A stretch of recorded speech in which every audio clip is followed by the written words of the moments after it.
திருவண்ணாமலை மாவட்டம் ஆரணியில் நடைபெற்ற பிரச்சார பொதுக்கூட்டத்தில் பேசிய பாமக நிறுவனர் ராமதாஸ், மீண்டும் வாஜ்பாய் தான் பிரதமராக வருவார் என்ற உளறல் கருத்தால் கூட்டணி கட்சிகளிடையே சலசலப்பு ஏற்பட்டது.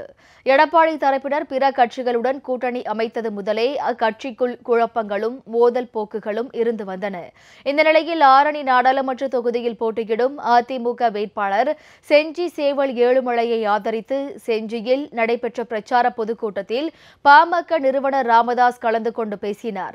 அப்போது பாரதிய ஜனதா கட்சி தலைமையில் அமைந்திருக்கும் இந்த கூட்டணிதான் வெற்றி பெறும் என்றும், மீண்டும் வாஜ்பாய் தான் பிரதமராக வரப்போகிறார் என அவர் பேசினார்.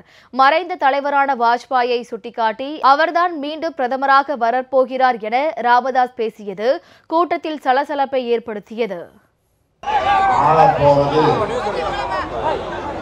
தேசிய ஜனநாயக கட்சி ஜனநாயக முற்போக்கு கட்சி நாம் தான் ஆளப் போகிறோம். அதனுடைய பிரதமர்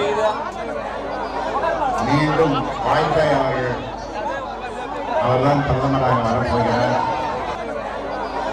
மீண்டும் வாஜ்பாய் அவர்தான் பிரதமராக வரப்போகிறார்.